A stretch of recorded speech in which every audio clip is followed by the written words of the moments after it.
சிங்கப்பூரில் இருக்கக்கூடிய முக்கியமான ரூல்ஸ் என்ன அப்படின்றத பற்றி இந்த வீடியோவில் நம்ம வந்து பேச போகிறோம்.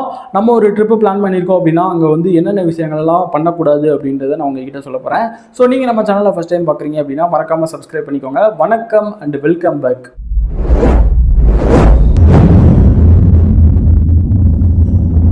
ஸோ ஃபஸ்ட்டு வந்து பார்த்தீங்கன்னா நீங்கள் பப்ளிக்கில் தெரியாமல் ஒரு குப்பையை போட்டால் கூட ஒரு வார்னிங் கூட கொடுக்க மாட்டாங்க. உங்களுக்கு ஃபைன் வந்து பார்த்தீங்கன்னா $300 இருந்து $1000 வரைய போட்டிருப்பாங்க. நீங்கள் ஒரு பட்ஜெட்டில் ட்ராவல் பண்ணிருக்கீங்க அப்படின்னா அவ்வளோதான், மொத்த காசும் வந்து பார்த்தீங்கன்னா போயிடும். ஸோ நீங்கள் வந்து குப்பையை வந்து குப்பை தொட்டியில் தான் போடணும். ஸோ அதுக்கடுத்து வந்து பார்த்தீங்கன்னா அங்கே சுவிங்கம் வந்து மெல்லக்கூடாது, மெல்லவோ அங்கே விற்க மாட்டாங்க. பட் நீங்கள் இந்தியாவிலேருந்து கொண்டு போயிருக்கீங்க அப்படின்னா அதை வந்து அங்கே வச்சு சாப்பிடக்கூடாது. அப்படி சாப்பிட்டீங்கன்னா உங்களுக்கு ஹெவியாக வந்து ஃபைன் போட்டுருவாங்க. ஸோ நெக்ஸ்ட் வந்து பார்த்தீங்கன்னா நீங்கள் பப்ளிக்கில் ஒரு தெரியாமல் எச்சு துப்பிட்டா கூட உங்களுக்கு ஃபைன் வந்து ரொம்ப ஹெவியாக போட்டு விட்ருவாங்க. அதுக்கடுத்து பப்ளிக் பிளேஸில் இருக்கக்கூடிய டாய்லெட்டுக்கு போயிட்டு நீங்கள் யூரின் போயிட்டு ஃப்ளஷ் பண்ணாமல் வரக்கூடாது.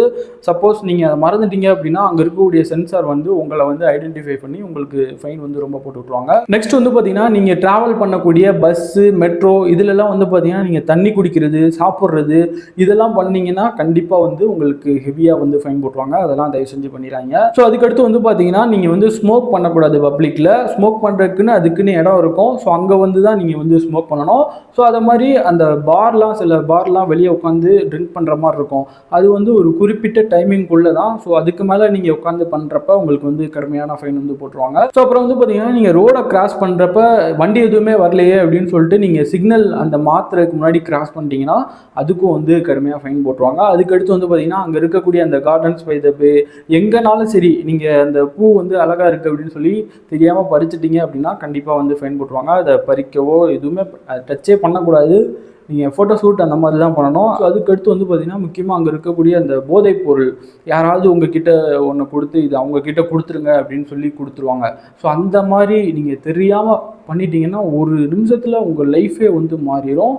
கண்டிப்பாக உங்களுக்கு வந்து மரண தண்டனை, அப்படி இல்லைன்னா மேக்ஸிமம் மரண தண்டனை போதை பொருள் யூஸ் பண்ணீங்க அப்படின்னா. ஸோ அப்புறம் வந்து பார்த்தீங்கன்னா சிகரெட்டும் வந்து நீங்கள் பிடிக்கக்கூடாது. அந்த எலக்ட்ரானிக் சிகரெட் ஒரு பேனா மாதிரி தான் இருக்கும். அதை வாயில் வச்சுட்டு நீங்கள் ஸ்மோக் பண்ணுறது அப்படி பண்ணாலும் உங்களுக்கு வந்து பார்த்தீங்கன்னா கடுமையாக வந்து ஃபைன் போட்டுருவாங்க. அண்ட் வந்து பார்த்தீங்கன்னா நீங்கள் பப்ளிக்கில் வச்சு ஒரு தேவையில்லாத ஆர்கியூமெண்ட்ஸ் பண்ணுறது, தேவையில்லாத சண்டை, சத்தம் போட்டு பேசுறது, பப்ளிக்கை டிஸ்டர்ப் பண்ணுற மாதிரி நீங்கள் என்ன பண்ணாலும் சரி அதுக்கு ஹெவியாக வந்து ஆக்ஷன் எடுப்பாங்க. ஸோ அதனால் நீங்கள் மற்றவங்கள டிஸ்டர்ப் பண்ணுற மாதிரி சத்தம் போடுறது, இல்லை உங்களுக்குள்ளே வந்து சண்டை போட்டுக்கிறது இந்த மாதிரிலாம் பண்ணிங்கன்னா கண்டிப்பாக வந்து உங்களுக்கு ஃபைன் வந்து கிடைக்கும். அண்ட் அங்கே இருக்கக்கூடிய ஒய்ஃபை இருக்குது பார்த்தீங்களா, அடுத்தவங்களோட ஒய்ஃபையை அவங்களோட பெர்மிஷன் இல்லாமல் நீங்கள் வந்து யூஸ் பண்ணக்கூடாது. அப்படி யூஸ் பண்ணிட்டீங்க அப்படின்னா அது வந்து சைபர் கிரைம்லன்னு சொல்லி உங்களை வந்து இது பண்ணிடுவாங்க. ஸோ அதுக்கு வந்து கடுமையான ஒரு தண்டனை வந்து உங்களுக்கு வந்து கிடைக்கும். ஸோ ஒய்ஃபை வந்து நீங்கள் பெர்மிஷன் இல்லாமல் நீங்கள் யூஸ் பண்ணவே கூடாது.